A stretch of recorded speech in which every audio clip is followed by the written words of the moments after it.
Hey, Carolina fans, welcome back to Alumni Game. Mike Ritchie, your host here, class of '06. We got Sam Niedermeyer, class of '06, and John Buster Clarkson, class of '02. We're here rocking with you.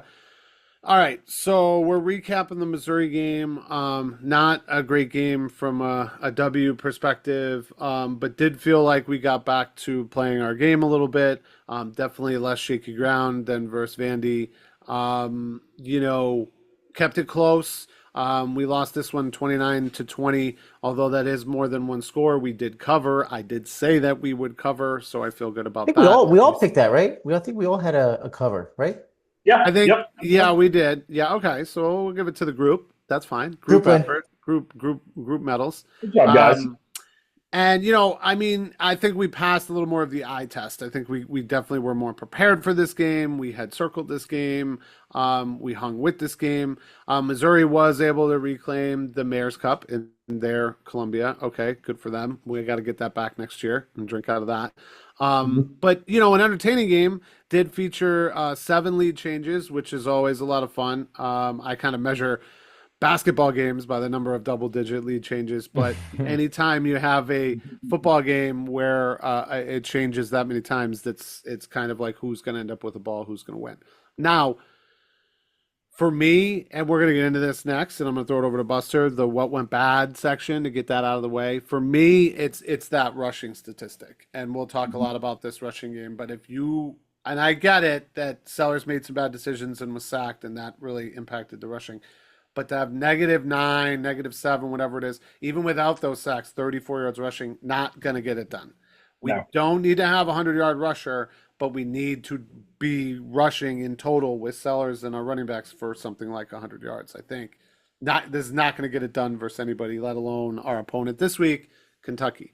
So with that being said, obviously kind of shaving the tip off the iceberg here, Buster, for you, what went bad with Missouri and with the context that it is fixable or topics that we can talk to where the Gamecocks can improve and possibly towards the dub this weekend.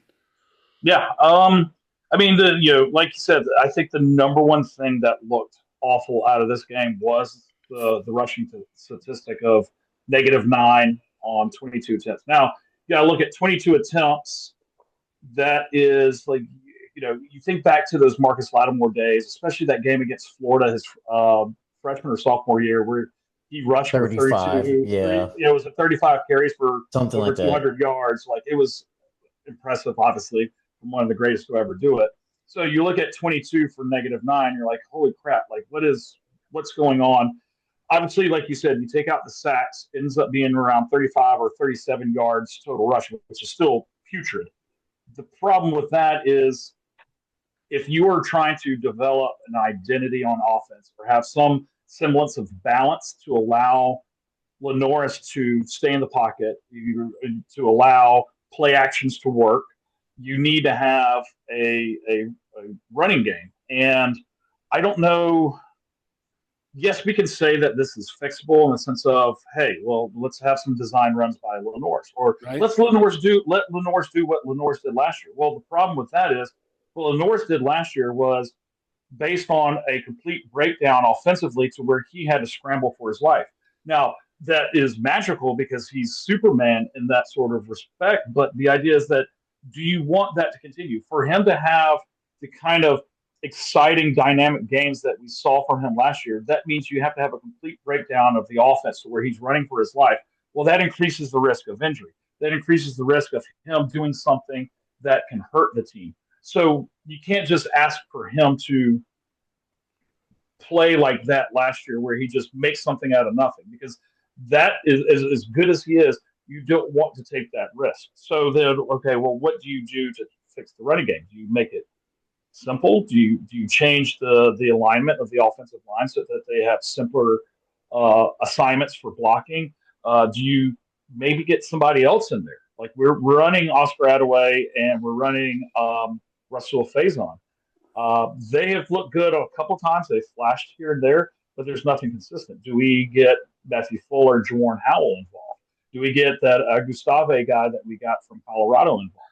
I could What even can see we some do? design runs with like Harbor or Swain or something like end Well, around type maybe stuff or some like motion. little motion end arounds, things like that. I don't know. Yeah, Like what needs to happen as far as the running game is that from a offensive scheme identity standpoint, maybe from the level of coaching, they need to figure out something that will work with the players, the pieces that we have on offense to yeah, establish that run game. That to me, is paramount over all the other things that if we're looking at the list of things that went bad, to me, paramount number one on that list is figure out some kind of game plan that allows us schematically, identity wise, offensively to get the run game going so that the play action does work, that the design runs by LaNorris will work without an increased risk of injury to yeah. him that And allows us to be able to stretch the field vertically. to me, that's a little bit of what worked as well. That's a good point in there, Buster. That like about exposing LaNorris and the risk of injury. Like coming off the last game, he came knocking on wood. He came out of this game healthy. Did not get hit in the head again. Did not get injured. Did not have any. I mean, look, who knows what actually transpired exactly? I mean, it seemed, at least from what LaNorris was saying during the week, he may not have even really been like, it may not have been a very bad concussion. It sounded like he was already back on the practice field by Thursday. Coach was just playing it close to the vest. So it seemed like maybe he was always going to play, and he did get in practices, so that's great. And on that end, it's a win. Keeping him upright and healthy is the number one thing for this offense and offensive line. He did get sacked 5 times, so that's not great. He did kind of take some of those on his own and was running around a lot further and further back. So I feel like you could even notch off 1 or 2 of those and chalk them up to him. But I think that does sort of point to, yes, offensive line. Offensive line is not doing an amazing job protecting him, not doing an amazing job for this running game. I almost think it has to start there, and maybe it's I another mean, shuffle you're of the right in the offensive line. sense of like if you look at say 5 sacks. So like looking back at the game, the idea is that there's 1 to 2 sacks are inevitable. Like the defense Yeah, just dialed it up properly with a good blitz. Now some of those sacks, so let's say 2 sacks were done because the defense dialed it up properly, and you just can't help it, and that's the nature of this game. So that leaves 3 sacks left. Of those 3 sacks, how much was it just the offensive line right, failing on a block, or right. Yeah, was it is coverage or the something game else? plan Yeah, in such a way that LaNorris is too hesitant, timid, reluctant, whatever term you want to use, to get the ball out quick, to make moves? Because last year you felt like if he was in a situation where he was about to get sacked, he would figure out a way to get out of that situation with his athleticism. Now we don't see it the same way this year. Is that because the coaching is telling him, hey, stay in the pocket, take your licks, or hey, your half field read, if you're not seeing it, you got to do a full field read, and he's not been able to do a full field read. He's only been able to do a half field. There's so many questions behind what happens with those other 3 sacks, and I think that's where, from a coaching standpoint, you can basically say, hey, buddy, let's take away all this stuff about trying to make you into a pocket passer and taking these sacks. As soon as you feel something that is out of place and you're getting pressured, get out of there. yeah, Make something happen with your feet. Maybe that helps. I don't know. But again, that part of that is then that does increase the likelihood of a potential for injury if he right. is out on an island by himself with a bunch of defensive guys breathing down his neck. I don't know. Yeah. I mean, I think the other thing with this game, when I look at it, is like defense was not terrible. At least the passing defense. I mean, I think Pribula only had like 170 yards passing, but damn, that running back Hardy, oh my God! Like Well, either we Hardy, made him look He, good, he or leads he the is SEC. that good. yeah, he's potentially the best running back in the SEC and potentially even the country. He's very, very good. So let's just he made tap us that look for a bad. second, because we're always looking for our draft stuff later in the year. Do you think he ends up being like a top running back? Like, could he make it? Yeah, he's Probably second definitely. round. Yeah, I mean, like as running backs go, because the value of them has fallen in the NFL. I'm not saying he's a Yeah, first round yeah, pick yeah, or yeah, not, yeah. but his value as a running back is very high for the NFL. Now that doesn't take away from the fact that there was some badly missed tackles, and I remember, and Sam, I think you and I may have talked about this at one point, but towards the beginning of the season, I think even like in the preview show, I don't think I mentioned it But I remember before the season started, I was reading somewhere from someone that was watching our August practices and said that this defense is very good, very athletic, all the different accolades we wanted to talk about, but they were having some issues with tackling, and not individual tackling, but tackling in the sense of they were having issues where if they swarm to the ball, then and someone wraps up and tries to make a tackle, the other guy's like, oh well, the guy made a tackle. He I'm not got gonna. it. Yeah. He's got it. I'm not going to finish it. Well, that guy didn't get the tackle, and all of a sudden you have three or four guys that are around the ball that are not putting in the effort to make the tackle because they already assumed that the guy in front of them made the tackle. That could be corrected, obviously, through practice. Sam, to me, and this one I kind of wanted. I felt like we were sharing this in our text messages on Saturday.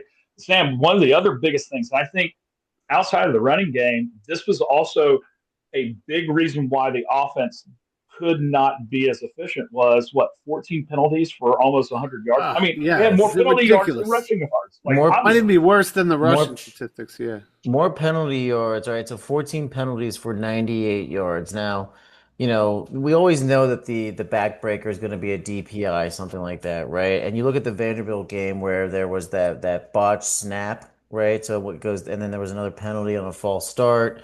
Maybe it was holding, and all of a sudden you're at 3rd and 33. Like these rushing, we're going for negative 22 yards, right? Like Virginia Tech, we didn't run the ball well. Yeah. South Carolina State didn't run the ball great. Vanderbilt had a good drive, but kind of they beat us out. Like offensive line is just getting torched. I don't I like I was really excited for the offensive line. I think we you can see our preview at the beginning of the year, the video right above here. But we all kind of had question marks in the offensive line. Was it 3 out of 4? Were three or four returning starters? yeah, I don't understand. Like, was Rocket that great of an RPO runner? Was he that great of a between the seams? Like, very. I mean, he's a huge dude. Don't get me wrong. I saw Faison's more of a slick guy, but the offensive line is just getting beaten off the ledge every single game. South Carolina State, they didn't look great either. But when you're doing 14 penalties for 98 yards, I mean, this is, this is and it's not even like penalties of like it's dumb I could stuff. take a holding penalty here and there. Like those things happen in a game. The old adage about like you can call holding every play. It's the procedural shit that gets Yeah, me. Like the yeah. false starts, the offsides on defense. The five When yarders, man, those are the ones yeah, that are just killing us, right? I get the DPIs, I get it, but I'm also okay with the DPI, especially if like the guys are out there on an island by themselves and they get Oh beat. yeah. Fine, Sometimes that's a I'm good okay with yeah, foul. that. You Take stop the a touchdown. 15 The guy would have yards. You gone for a stop. touchdown. Yeah. It's exactly and right, then Mike. yeah, But these recurring like these recurring Gold like star false there. Yeah. starts. Gold star on Like that the one. false Pretty starts. Come obvious. on, man. We're at home. I mean, obviously against Missouri, that was tough, and Missouri crowd sounded like it was good, but there's no reason to false start at home at Williams-Brice.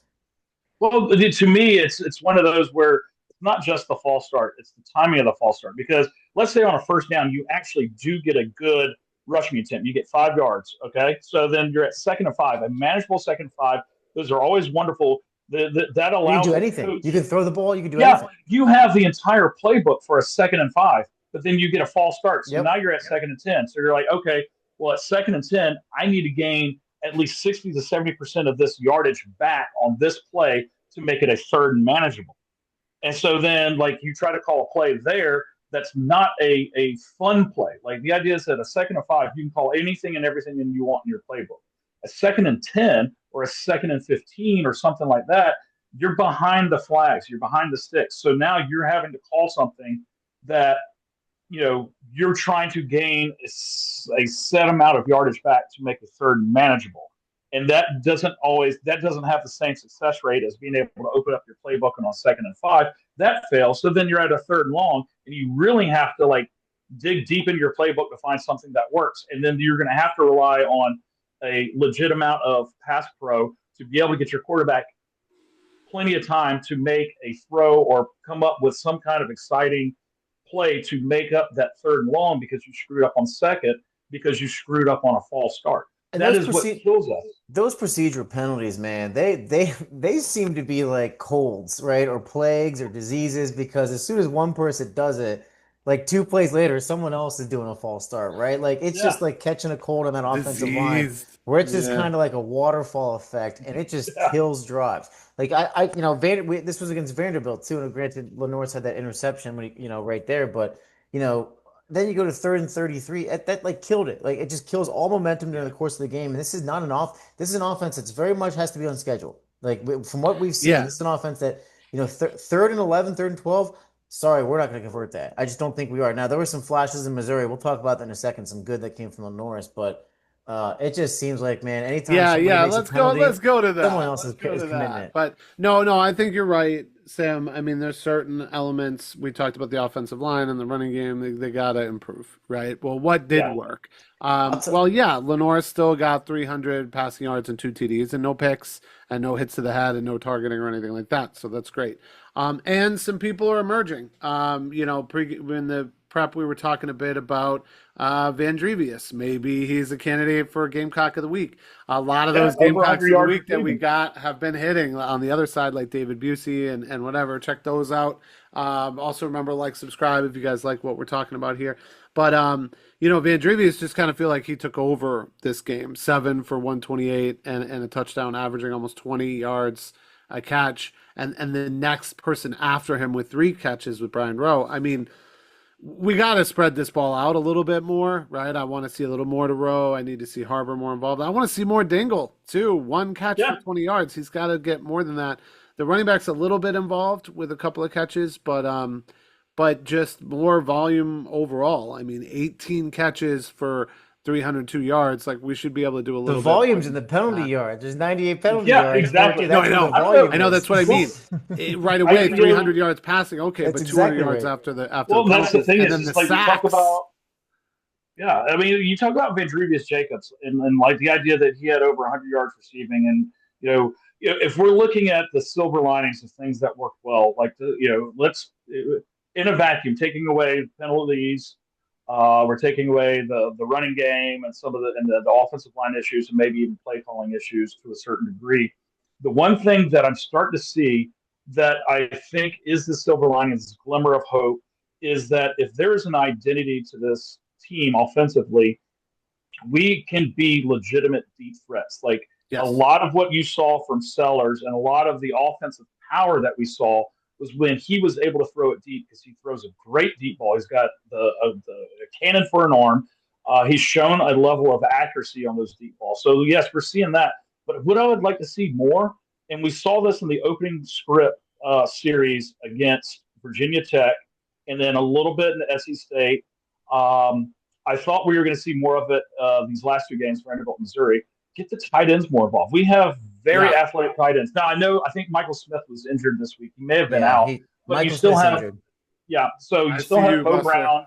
I see you. Yeah, you That's still have exactly Brady what I Hunt. want. It's exactly what I You want. see Jordan Dingle. Love Those those guys guys. are very good athletes. So what we did in years past, and especially like from when we had Hayden Hurst to Nate Atkins a couple years ago, the thing is when the running game wasn't working and we needed to open up the deep threat, we would play the short game using the Yep. tight ends. Why don't Yep. we Get start them doing going in the that more? flats or chip and then get some after that. Yeah, because if Sellers is going to be this good in passing, 302 yards, 2 touchdowns this last game, he's got an arm, he's accurate, when you give him the right play and he gets like either a half field read or he understands his progressions or he has a hot route, then we can be unstoppable in that regard Yep. and build an offense. And to do that, I think get the tight ends involved in the I game. like that. I wouldn't I mind. like that. Let the passing game to the tight ends be the substitute for the run game, so to speak. I wouldn't. That's I starting wouldn't to mind. sound like a key. That's I wouldn't starting to mind. sound like those keys.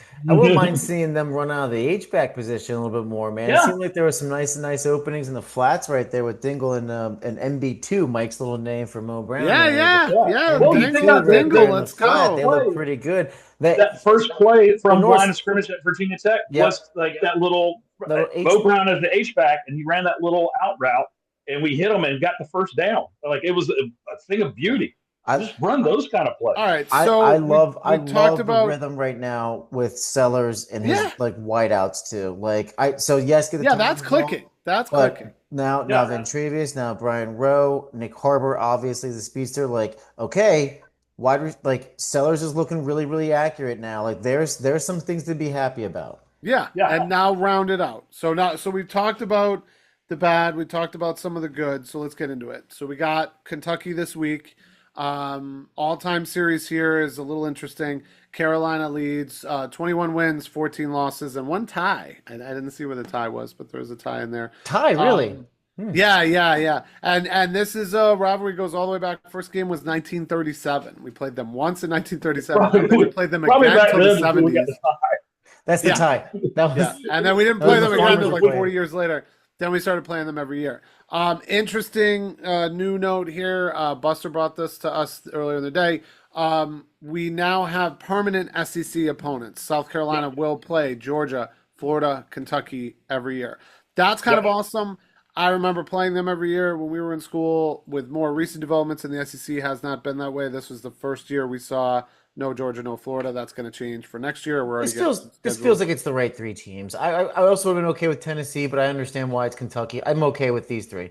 I would have been okay with Tennessee as well. I kind of like Kentucky. I kind of have a soft spot for Kentucky. I remember when we were in college working for ESPN on the field. Yeah, I love that game we doing did, the man. parabola. Yeah, and I remember Jared Lorenzen running Yes. right at me, big Hefty old boy that lefty. he was. And I was not paying attention, and the cop that was next to me grabbed me by my shirt and pulled me to the side, and Jared Lorenzen went running right by her. I would have gotten trucked. Yeah. R.I.P. By Jared Jared Lorenzen. He's a big boy. He was He's a big. He was like big boy. 270 or You know, something. I as soon as this came might have out, been like three. I was happy with the Kentucky. Georgia, obviously, technically it's a border war, but it's not really a war. They've dominated us. They're a powerhouse. No, You know, but I that's- like having access to playing them every Yeah, year. I just- and getting I used to would- playing them. If I had the choice, I would tell the SEC, let Florida be our permanent opponent until they fire Billy Napier, and then 'cause right now that to me is a dub. That's a done deal. That's a done deal. Yeah. And again, we were wrong against Vanderbilt. Obviously, we're not always the best at predictions, but I think I have a pretty strong indicator that if we played Florida this year, we would be able to beat them, even with our. So offense. that'll be nice. We'll get back to playing them every year. That'll be fun.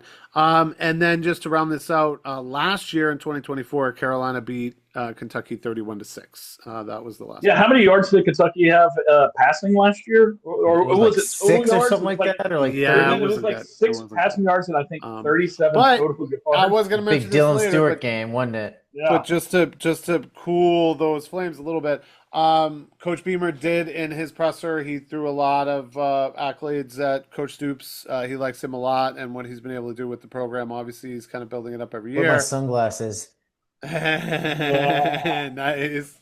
But I like that. I like when things are cordial between the coaches. These two coaches seem to like each other, have mutual respect for each other. They do not. They do not. They hate At least each other. in a professional way, they're not talking In a shit. professional way, they're. I like being to see that. I like to see that. Especially I like when to what's see- his name Stoops was at SEC Media Days a couple of years ago, throwing shade about wearing sunglasses. Yeah, blah, wearing blah, blah. sunglasses. I felt like he threw shade again this year, but I can't remember. I just Probably I did. feel like I know the that- the only coach I pay attention to specifically for stuff like that is that Oklahoma State coach. He's Gundy? yeah, he's wild. Yeah. He will say well, former Oklahoma State. Former. Former. You know, he was with that Yeah. program since like since 1987, something like that. He's been with that Yeah. program Yeah. almost 50 Yeah. years. I don't know. But, Like to me, like this. So with Kentucky, and yes, if we want to say it's revisionist history in the sense of, we go into this thinking we can beat them because we beat them so soundly last year. And remember, when we beat them last year, our offense wasn't clicking that well last year either. Our offense didn't start clicking until really like after the Alabama game. Yep. When we went on our little run there to finish out the season.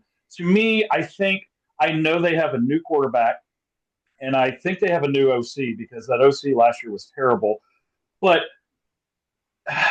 the best way to put it is Stoops has taken Kentucky to a level that Kentucky hasn't been to before. Yeah. Like he's done a really good job there. But I'm not saying he's on the backside of that or he's on a decline, but I don't think we're going to see the peak Kentucky that we saw from a couple of years ago where they could have won 8-9 games and gone to a bowl game. I think there's not necessarily on a downslide, but I don't think they're at a peak. I know that they have a good run game threat, and we talked about it in our show Yeah, notes. we'll talk about it. Looking at it right there, but I don't think if we are saying that this is a wake up, get right game for us, I don't think that their offense can still manage against our defense, even if this is a wake up, get up game. Yeah, no, I get that. I just am starting to think, they have probably circled us the way Vandy did. They definitely smell some blood in the water. They know that we're a little bit on a downside. So I think we're a little closer to each other than either one of us would like. They're reaching I up can a agree little with higher. that. We're dipping down a little lower. So I'm not calling it a trap. I don't think it is. But I think they're just catching us when we're a little sore and got some sore spots, and Well, and they Sam, do know what they're you going to do. think about this, Sam? Mike, would you say that we circled the game as well, as in we have not laid an egg, but we have underperformed? We need an SEC win, and it has to be this one for we me. need an SEC win. But based on our presentation of our games the last 2 weeks, this is our circle game in the sense of we need to put it out there for our fans. This is not for national media, regional media, or the SEC. No. This is for our fans to say, hey, you guys bought in and you bought your tickets and you came out to support us, and we have not put good product on the field. We have circled this game to say this is time for us to show you that we actually are better than what we have shown the last 2 weeks. So we've circled this game, I think, just as much as maybe Kentucky has circled it. And I think that much of a way is why it is a bit of a get right. Like, let us show you who we thought we were, and then this is who we thought we were. But I mean, aside from any of that, I mean, you don't get I don't want to talk about the other side of things because we got to get this SEC win. You know what I mean? But to your point, no, go ahead, Sam. You can hit on that. No, I was just gonna say, like, I think this is like, remember last year? I think it was after the Alabama loss with teams 3-3, and Beamer took the captains aside and basically said, like, all right, look, enough is enough, right? Like, where do you guys want to go? I think that point is right now. Yeah. Because obviously you got a bye next week. Kentucky's coming off a bye, by the way. And Mike, I like your point that maybe Kentucky's been circling us, but they don't really have somebody like they don't have like a Diego Pavia. Like, right? Yeah. No, I don't think they're scheming. I don't think that's a natural born leader. Plays. Yeah. No. That's a natural born leader. They don't really have that. And I know Kentucky just started what's his name? Cutter Boley. Cutter Boley's coming in. Very efficient, throw for 278, 2 touchdowns, 179 rating. So he's going to come in and start. But the difference is that, like, they don't have that like leadership of that Diego did, the guy who's making like an NIL money. You get the sense that this is the one that's like, okay, guys, enough is enough. Like, we see some flashes, we see things going on.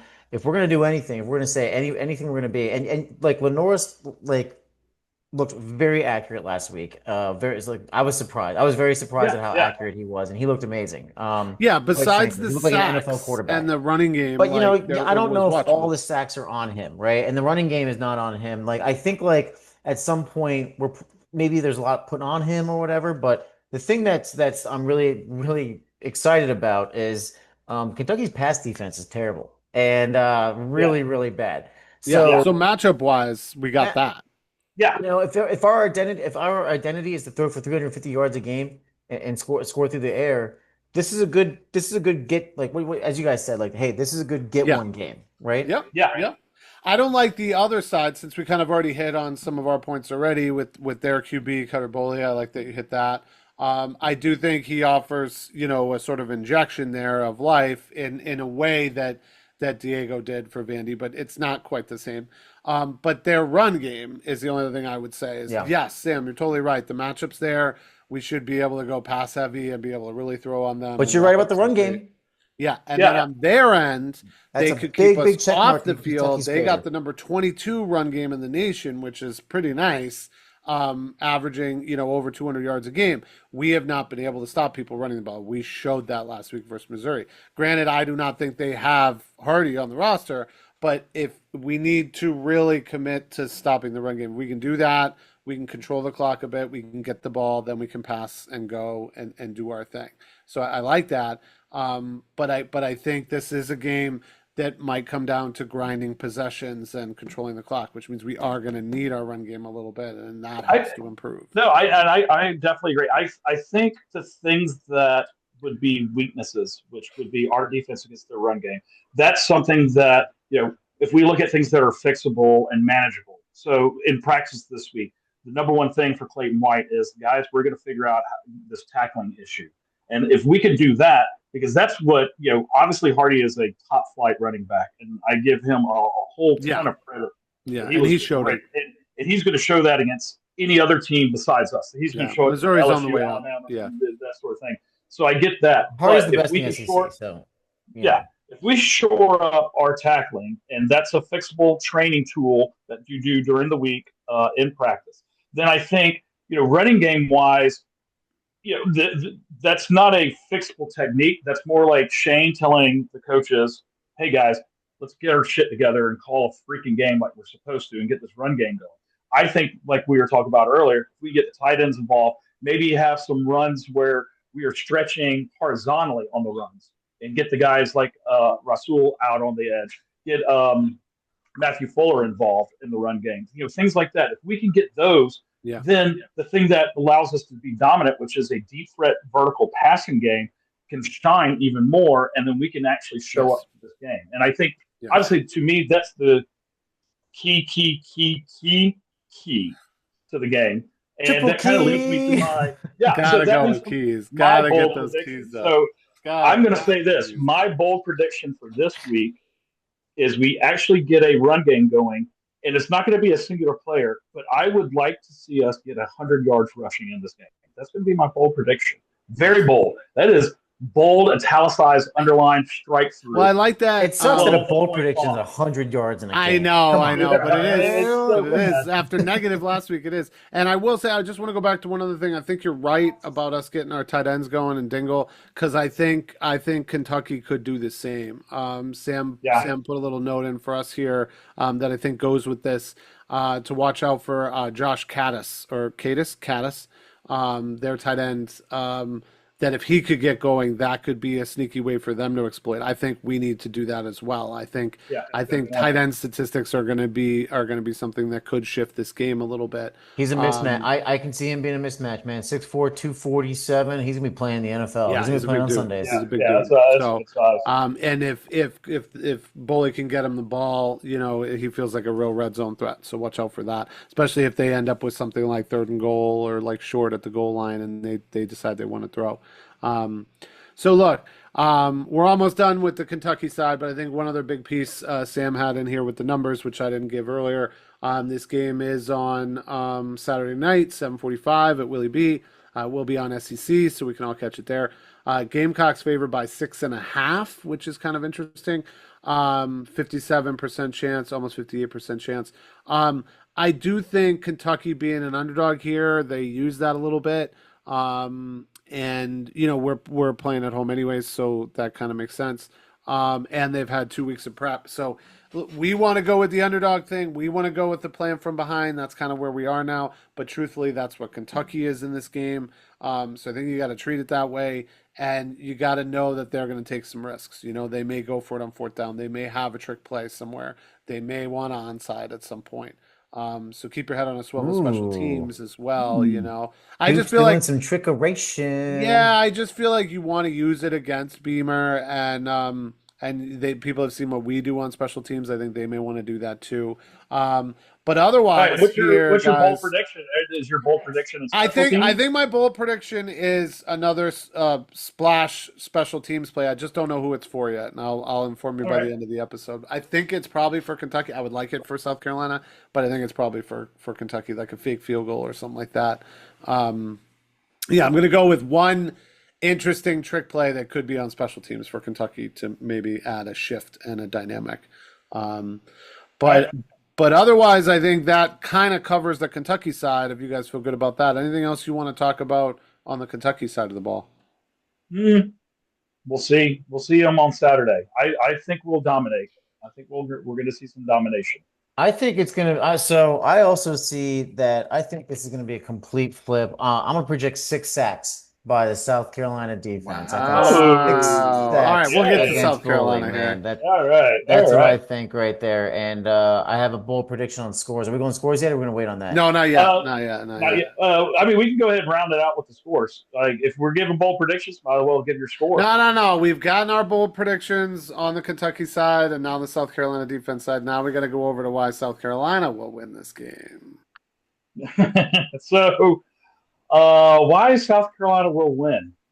So I mentioned earlier my bold prediction about the rushing yards, Yeah. and one of the things, and it's not just, oh, well, all of a sudden magically have 100 yards rushing. I think home field advantage. I think like what we've been saying all episode. This is the wake up, shut up, get up, show everybody that you're ready to play some SEC football. I think seeing some semblance of an offensive identity with it being like a vertical threat, maybe that showing that on film, Kentucky starts pulling people back away from the box to protect that deep threat. I think a combination of those sorts of things is what's going to allow us to win. I'm going to be there, so hopefully I bring some good juju to the Williams-Brice Stadium. Buster, do I you know have your record when attending a South Carolina game? I imagine that's a lot of uh, games. it was a 60%, 65? it was a very Probably good closer to 500 than you'd like. honestly it I think it's still pretty high win percentage because I attended during the Spurrier era. I attended almost every single game for like That's a a good four time, year yeah. period. Um, Muschamp. By the time Muschamp came around, I had become a full fledged adult with bills to pay, so I couldn't attend every game. Mm. And I do remember being there for several pretty bad losses under Muschamp. For Shane, I think I am just above 500, only because I should have gone to the Tennessee game from 2 years ago.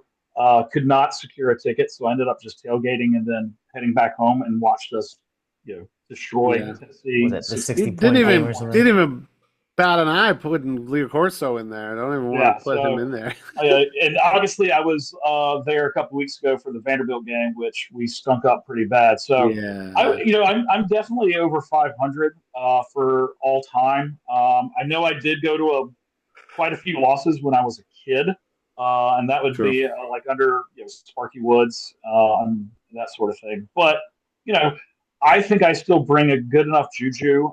Going with some good friends, we're going to have an exceptional tailgate.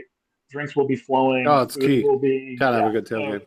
I think having a good tailgate with great friends, bringing good juju, will also play into this.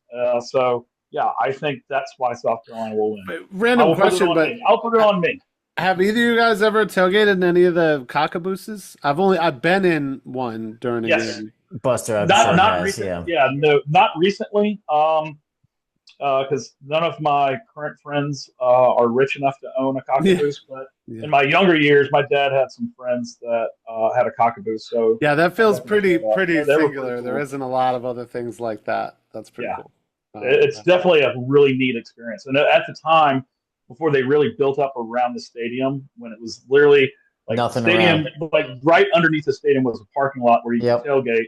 So having the cockabooses, so you're not just sitting out by your car's trunk, you could actually have like a nice little setup. The Yeah, and one you I could like went go in had like upstairs. little had a Gamecock chandelier in it, and everybody was like dressed up and had a Yeah, bow tie with Gamecock logos, things like that. yeah, and So it that was feels like South Carolinians go nuts for those things. Like by the time it yeah, gets cold, by the time it's yeah. like November, December, it's like yeah, I want to be inside. It's too cold. Yeah, being at the Cockabooses back in the day was pretty legendary. Yeah, pretty lit. Well, I Hardcore mean, memory suffice to unlocked. say, yes, home field at Willie B is going to do it. I think it definitely contributes, and I think having you in attendance is going to help a lot more. Um, but going over to the play on the field, what are we thinking there? We've talked a lot about Sellers. Sam, hit us with some statistics here. How are we feeling with his day? We already talked about, Yeah. Kentucky's defense not being up to stuff and Sellers being able to capitalize. Who seems like the biggest contributor here? I mean the run game for Kentucky's like you said, Mike, 22nd in the nation. They're averaging what 107 excuse me, 214, almost 215 yards a game. Our pass defense in Kentucky, 115th in the nation, 276 yards per game, and our pass game's only gotten better. Yeah. I don't. Yeah, It could be a very much a hey, like the thing that's kind of concerning to me is if Kentucky's able to run the ball and sustain those long drives, our defense is going to get tired, right? Meanwhile, yeah, we can come back and score in like 5 minutes, but at the end of the day, whoever runs the ball better usually wins the game, especially in the SEC. So this has the makings of of like a rushing Kentucky game versus a South Carolina passing game. They're 115th in the nation, 276 yards per game. This looks like something LaNorris could hit. I don't. There's not really any NFL talent on the NFL defense. Their cornerback that was drafted by I forget who, I think the Bills last yeah. year. He was a Mm. stud, but he didn't really do a whole lot in the game last year. We won 31-6. I'm a little concerned about this game. At the end of the day, I do think the better team that has more talented players does win. What about Good. this, Sam? I like If that. you're looking at Kentucky's run game versus our pass game as the two juggernauts that are going to fight to potentially win this game, who comes out the winner with time of possession? Because I kind of think if that's the case, if it's their run game versus our offensive pass game, then it comes down to all right, those things can score quick, and then about leaving the defense on the field. Well, at some point, you need to control the ball, which means time of possession, give Yeah, your defense a break. So, do you think we have the advantage, or would they have the If advantage with if I we run think game? clean up the on paper, penalties, if we clean up the yeah. penalties, I think we have the advantage, and I think that's one thing that coach can control. He will clean those up. I see something. I think a more boldish prediction would be like we do not have penalties that exceed 50 yards. Like we will not exceed more than 50 yards in penalties, and if we Oh, that's a do, good one. I think coach is going to be super pissed off about it. Yeah. Um, We get so because that's something you got to fix. It was really, really bad. It wasn't necessarily the difference in the game, but it was pretty close. Right? I mean, you give us, I mean, we're not going to get all of that yardage back, but some of those key penalties are lifted and we don't do them. We're even more in that game, maybe by one score or less, you know? And here's how that's I mean 100% right, Mike. But here's how I kind of here's how I think this game is going to unfold. This is just my personal opinion. Obviously, I'm completely unbiased. I'm completely reasonable, totally reasonable. Nice. completely Yes. objective. This is exactly how it is. Just like the Alabama at the end of the Alabama game last year, enough's enough, right? Enough is enough. And then at Texas A&M, Texas A&M kind of ran the ball. It was very close in the first half, and then we dominated the second half. I think that's what's going to happen. I think We it's going to do be seem like a second half team I at this think this is point. Yeah. gonna. I think this is gonna. I mean, we just had the bad fourth quarter last week. I think this is the game where it's close for the first half. Kentucky's running all over us, and then we just kind of figure it out, right? Like just like in Texas A&M, the crowd's gonna be like in it. The crowd will be happy, like really excited, really loud. I could see something like a 17 nothing, like second half. And our Yeah. run game begins to show flashes of, being at least complementary to the passing game. This is how I see the game happening. I think it'll be something like, 16 to 10 or 16 to 13 at halftime, or maybe even like 14 to 10 at halftime. Second half this is where it starts, right? The Yeah. entire trajectory starts second half on Saturday. Book it. Book it all. Put all your money on it. That's Okay. what's gonna happen. Okay. Stone Cold Lead Pipe lock of the week. What about this? Like, so the idea is that we come out second half firing, but to me, I think the magical scenario, the scenario that really helps us as Gamecock fans say, hey, actually, this team is not as bad as we thought from the last couple of weeks, is that we come out firing with that passing game in the first half, I and would we love score that. quick. Yeah, throw on first Let's down. say Fine. we come out firing to the point where we're scoring 21 points in the first half because we just come out firing offensively with the passes and the deep threat. Then that allows us go into the second half to not necessarily take our foot off the pedal because we don't want to do that, but because we're up so much, you don't have to keep passing. So then that's when we start establishing the run game in the Love second, it. and then that starts building, and then we go into what I think is what my prediction will be for the final score. But the idea is, yeah, like let's come out firing, build a strong lead in the first half. I don't know if that's going to happen. I would like for that to happen. That's my magical scenario in my head. But what you say, Sam, makes more sense that it will be a close game in the first, and then like you were saying, second half we just kind of explode out the gate and dominate. So either one, it's still like a win, but I think my magical scenario would help us understand and get to that time of possession advantage. Mm-hmm. But your scenario obviously makes more sense with the way we're currently playing. The use the pass to set up the run. Love it. I mean, I Love agree it. with you guys. I think the team and coach have two main goals. I mean, number one's to win the game. Number two is to fix some of the things that have caused us losses over the last couple of weeks. If those two things can go together, great. If the first one comes first, fine. But I think to win the game, I think you got to go with your passing game more than anything else, at least in the first half. If that puts you way up, great. I think your defense needs to knuckle up a little bit more. You've been good between the 20s. I think you need to be a little bit better than that. And all of coach's keys to the game, which is the turnover margin. We were able to achieve that last week, so go with more of that. The penalties, got to clean that up. No more self-imposed errors, like those big sacks or whatever. Playing a smart game, right? Coach laid out all of his stuff, but that's pretty much all of them. The other big ones are win the fourth quarter.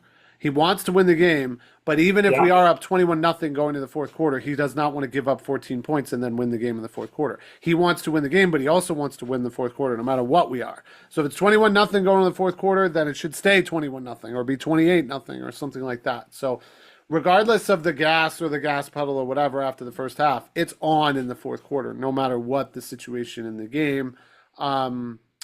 I would like to say that could be when the running game could get right and we could fix some of that. But for me, with all of his keys, start bigger. I don't mind throwing it on some first downs or at least letting LaNorris get a look. And if he wants to throw, if he wants to run, that's fine. But the running game is not there right now. So you got to go with that.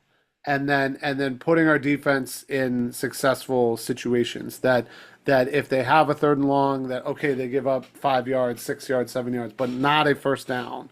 Then that puts Kentucky into some decision making, which I think we can win. And our coach is better than their coach. So I like those situations. I don't see this as what you would call a must-win game, but for me as a fan, I really, really, really want them to win it, and I really, really think we do kind of need it. I don't think it's a must-win for any other. I mean, it really is. It really is. I just hate putting that on them because of the past should not influence the future. Well, we didn't put it on them; they put it on themselves. Own it. This is who you are. Yeah, you're 2-2. Must win. And to that end, I think, just to sum up some of the key matchups here, our pass offense against their defense is a big matchup. Our run defense against their running is a big matchup. I think we get after their quarterback, we can disrupt them. They're probably not going to get to ours. And then I think there's some X factors on special teams with what we've done in different weeks and how these coaches approach each other. That being said, I think we're almost at pick time. Buster, you had a bold with 100 yards rushing. Sam, you had a bold pick with 6 sacks. I said a bold pick in that I think of special teams on the Kentucky side, and meaning that I think our special teams does something to them. Maybe I'm going to go back on that and that they try something, but we blow it up. And we potentially even score off of that. I think South Carolina I like that. A little like a block. If not a scoop and score, like very close to score on defense. You know what? I like the fact you said that, Mike, because this past weekend in the NFL, I was at the bar watching the 1 o'clock games, and I literally saw 4 blocked field goals in a 5-minute period. Yeah, it got nuts. Kicking got bad this past weekend. Browns, Packers, right? I like the idea that you're putting a bold prediction out there that they try something on special teams and we end up, and I'm actually surprised that you even bring that up because it's not often that the yellow loses to the brown. So that was interesting. Shout out for Sam too that his Steelers did a little bit better than my Patriots as well in a game that feels like it matters to no one else really. But no, I'm gonna go right into predictions. I'm actually gonna up mine a little bit based on that defensive stuff I was talking about. I was gonna go with something much closer, like 20-14, but I'm gonna go a little bit more. I'm gonna say the Gamecocks are a little bit more comfortable, 24-14. Is what I have, and walking away with an SEC win. All right, I'm going to go Kind of like what we were talking about. The passing offense beats out their running offense. And then we couple that with Mike's idea that we have a special teams play that ends up being beneficial for us. And to go with my bold prediction, because of all those things, we are allowed to build a running game in the second half with a comfortable lead to get us to the 100 yards rushing that we are going to get for my bold prediction. And I'm coming out with a final of 31-14 for the good guys. I like it. So I like that. That's fire. I like that. Very similar thought process there, Buster, for me. So I think, but what does this come down to? Which weak unit here do you trust more? The South Carolina run defense or the Kentucky pass defense? Which weak unit do you trust more? I trust the South Carolina run defense a little bit more. So I'm going to go with the Gamecocks at a final of 30-19. 19 is a weird score, but we're seeing weird scores. So I figured, why not? Let's go 30-19. What was score, Gami? 6 sacks by that South Carolina defense. Yeah, I like 4 that. in the second half. Nice little six-pack of sacks. 4 in the second half. Sacks. That's cool. That's cool. All right, so that's our Missouri wrap up and Kentucky preview. Thank you guys so much for watching. You disagree or you got some other notes for the game? Let us know. Please comment. Let us know what else we can do better. Like and subscribe if you like what's going on here. We will be without Buster next week. He's going to Arkansas, I believe, for some work. So we wish him well out there in Razorback country. Sam and I will be here for you. Like the team, he's taking a bye. Yeah, and that's right. We got a bye week next week, so we'll recap this game. Maybe get back to a Gamecock of the week.